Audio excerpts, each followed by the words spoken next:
The Rockets and Lakers face off tonight, and Houston is on a bit of a hot streak, having won 12 of their last 13 games, while LA is hoping to maintain its place at number 4 in the Western Conference, sitting 1.5 games back from Denver and 1 game up on Memphis at number 5. Lakers reporter Dave McMenamin and NBA analyst Tim Legler is with us now. Dave, so the Lakers, they're coming off of a road win over the Grizzlies. What happened before that game that they hope that can fuel them for this next stretch? Yeah, Christine, JJ Redick gathered LeBron James, Luka Doncic, and Austin Reeves for a morning meeting in Memphis prior to that game to end their road trip, and basically told them, you guys, all 3 have the keys to our car, and you need to make sure you drive it properly.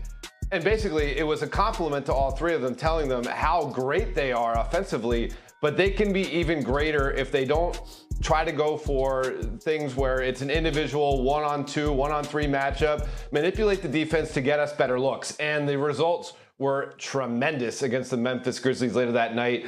The 3 of them combined for 85 points, 25 assists, accounted for 120 of the 134 points that the Lakers scored. And they're going to need that type of execution down the stretch, because 4 of the remaining 8 games the Lakers have are against teams ahead of them in the Western Conference standings, starting with tonight against the Houston Rockets. All right, we love a good analogy. Tim, Dave just mentioned that 134 points, but they gave up 127 to Memphis. Is their offense good enough to make up for their defensive lapses in order to make a deep postseason run? Yeah, I believe it is. And look, you're talking about an offense that's got 2 players that are as dynamic as it gets in this league in terms of playmaking and creating their own offense.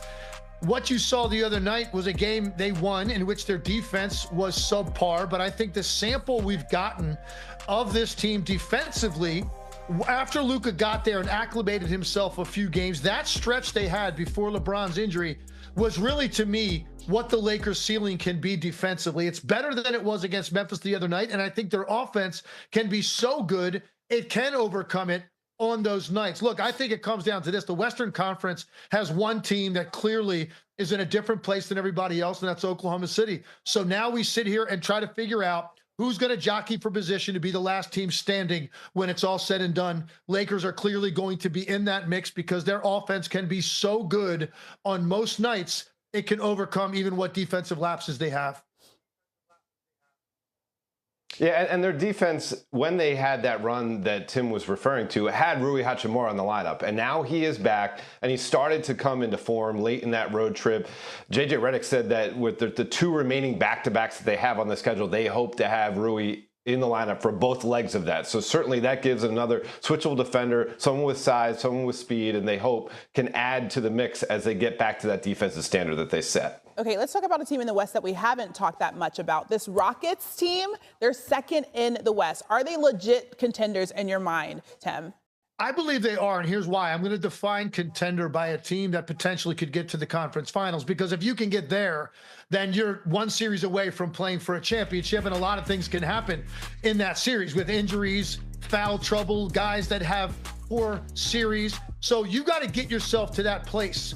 And I think, look, with the Western Conference, who has made a convincing enough argument that they are clearly the team that can challenge Oklahoma City at the highest level? I think Houston has every bit a right to be in that debate. And I think when you look at what they have done recently, this is a team that's been top 4 in the defense all year.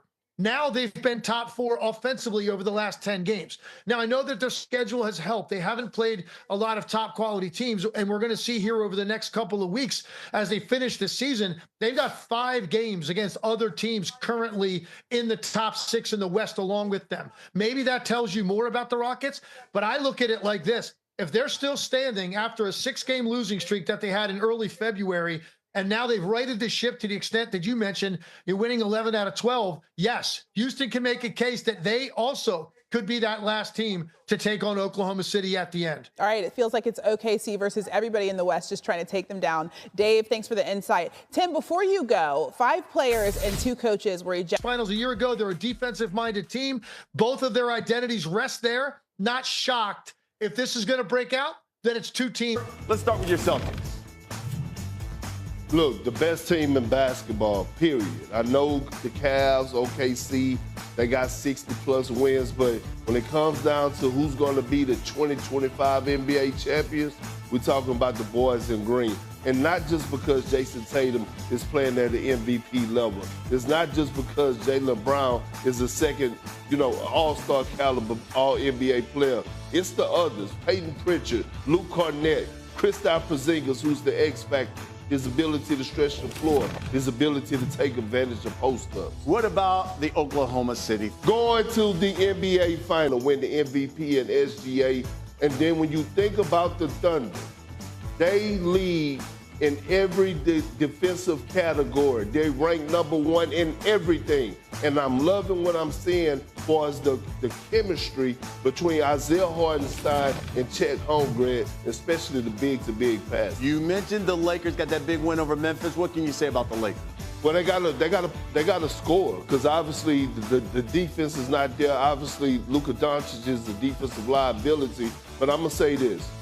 Luka, LeBron, yes, they're the best players on the Los Angeles Lakers. The most important player is Austin Reeves. When he scores over 20 points, I believe the Lakers are like 25-7 or something to that nature.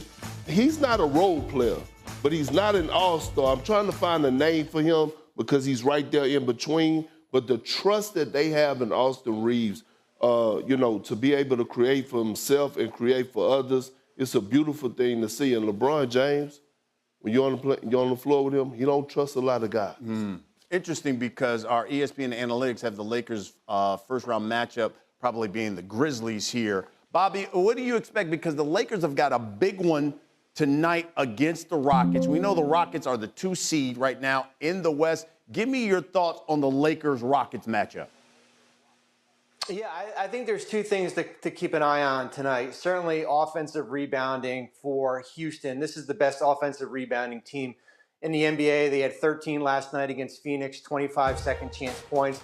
And the other thing, and Perk alluded to earlier, is the ability to make shots for Houston. This is not a great three-point shooting team, but they made 58% against Phoenix last night. If the Lakers leave them open, can they make three-point shots here? I'm interested to see Dillon Brooks. He gets thrown out of the game against Phoenix. He's got 15 technical fouls right now. One more technical foul, and we're looking at a suspension for Dillon Brooks. And of course, as you know, going against the Lakers with LeBron, that's kind of his chief nemesis here. You know, the interesting thing, Perk, Lakers have 8 games left. 4 against the Rockets, 4 against the Thunder. What do you think is the best optimal matchup for LA when you talk about the playoffs? Well, it's actually 3 teams that I'm looking at. One is the Houston Rockets, because I feel like experience will kick in, the IQ of LeBron James, and again, the lack of shooting that the Rockets have, right? Being 25th in the league and made threes. They also, the Memphis Grizzlies. The Lakers own them. I think in that matchup, they would beat the Memphis Grizzlies in 5. And the Golden State Warriors.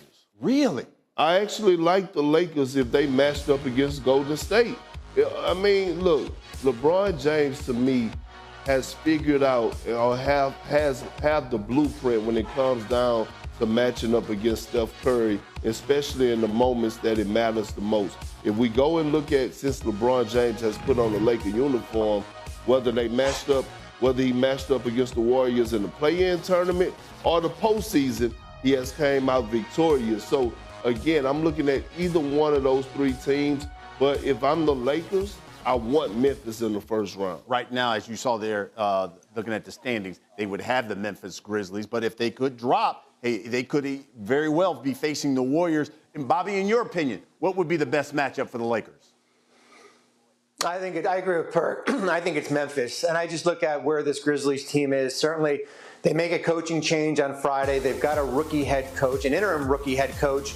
This is unknown territory for them going into the playoffs. And I think you could say, well, J.J. Redick's a rookie head coach. Well, J.J. Redick's been in big playoff games here. So for me, I think if you're the Lakers, you're looking at Memphis as your desired opponent in the first round. Let me ask you something really quick. You talked about Memphis, Ja Morant. So it seemed like he was going to be the face of the league. Now, is Ja Morant basically playing for his, I guess, Memphis tenure? He is at this point. Ja Morant is auditioning. If you look at the firing of Taylor Jenkins, This came from the front office because they couldn't see eye to eye for us. You know, Taylor Jenkins wanted to run his own offense. And so all of a sudden you had the front office, BC, that hired his